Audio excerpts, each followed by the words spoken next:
Hello everyone, welcome back to my channel. और आज का जो वीडियो है वो बहुत ख़ास है। ख़ास इसलिए है क्योंकि आज जो मैं वीडियो बना रही हूँ वो है रतन टाटा जी के ऊपर।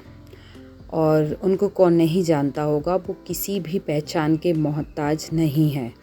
हर इंसान उनको जानता है, उनके नेचर को जानता है कि वो कितने अच्छे इंसान हैं। वो एक सफल बिजनेसमैन के साथ साथ एक बहुत अच्छे इंसान भी हैं। तो आज का जो वीडियो है वो उन्हीं के ऊपर है, इसलिए इस वीडियो को पूरा ज़रूर देखिए। हो सकता है जब आप इस वीडियो को पूरा देखें तो आपको कुछ सीख मिल जाए जो उन्होंने दी थी। एक बहुत बड़ी सीख। एक्चुअली उन्होंने एक ऐसे सवाल का आंसर दिया था जो हम सभी जानना चाहते हैं कि लाइफ की असली खुशी किस चीज़ में है।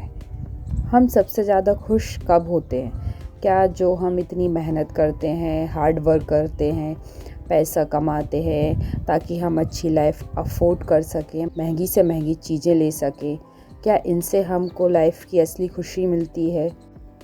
मैं आपका चेहरा याद रखना चाहता हूँ ताकि जब मैं आपसे स्वर्ग में मिलूँ तो मैं आपको पहचान सकूं और एक बार फिर आपका धन्यवाद कर सकूं। जब एक टेलीफोन साक्षात्कार में भारतीय अरबपति रतन टाटा जी से रेडियो प्रस्तोता ने पूछा, सर आपको क्या याद है कि आपको जीवन में सबसे अधिक खुशी कब मिली? रतन टाटा जी ने कहा, मैं जीवन में खुशी के 4 चरणों से गुजरा हूँ और आखिरकार मुझे सच्चे सुख का अर्थ समझ में आया। पहला चरण धन और साधन संचय करना था, लेकिन इस स्तर पर मुझे वह सुख नहीं मिला जो मैं चाहता था। फिर कीमती सामान और वस्तुओं को इकट्ठा करने का दूसरा चरण आया, लेकिन मैंने महसूस किया कि इस चीज़ का असर भी अस्थायी होता है और कीमती चीज़ों की चमक ज़्यादा देर तक नहीं रहती।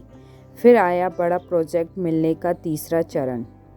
वह तब था जब भारत और अफ्रीका में डीजल की आपूर्ति का 95% मेरे पास था। मैं भारत और एशिया में सबसे बड़ा इस्पात कारखाने का मालिक था, लेकिन यह भी मुझे वो खुशी नहीं दे सका जिसकी मैंने कल्पना की थी। चौथा चरण वह समय था जब मेरे एक मित्र ने मुझे कुछ विकलांग बच्चों के लिए व्हील चेयर खरीदने के लिए कहा। लगभग 200 बच्चे थे। दोस्त के कहने पर मैंने तुरंत व्हील चेयर खरीद ली, लेकिन दोस्त ने जिद की कि मैं उसके साथ जाऊं और बच्चों को व्हील चेयर वेट करूं। मैं तैयार होकर उनके साथ चल दिया। वहां मैंने सारे पात्र बच्चों को अपने हाथों से व्हील चेयर दी। मैंने इन बच्चों के चेहरों पर खुशी की एक अजीब सी चमक देखी। मैंने उन सभी को व्हील चेयर पर बैठे, घूमते और मस्ती करते देखा। यह ऐसा था जैसे वे किसी पिकनिक स्पॉट पर पहुंच गए हों, जहां वे बड़ा उपहार जीतकर शेयर कर रहे हों। मुझे उस दिन अपने अंदर असली खुशी महसूस हुई। जब मैं वहां से वापस जाने को हुआ तो उन बच्चों में से एक ने मेरी टांग पकड़ ली। मैंने धीरे से अपने पैर को छुड़ाने की कोशिश की, लेकिन बच्चे ने मुझे नहीं छोड़ा और उसने मेरे चेहरे को देखा और मेरे पैरों को और कसकर पकड़ लिया। मैं झुक गया और बच्चे से पूछा, क्या तुम्हें कुछ और चाहिए? तब उस बच्चे ने मुझे जो जवाब दिया उसने न केवल मुझे झकझोर दिया बल्कि जीवन के प्रति मेरे दृष्टिकोण को भी पूरी तरह से बदल दिया। उस बच्चे ने कहा था, मैं आपका चेहरा याद रखना चाहता हूँ ताकि जब मैं आपसे स्वर्ग में मिलूँ तो मैं आपको पहचान सकूँ और एक बार फिर आपका धन्यवाद कर सकूँ।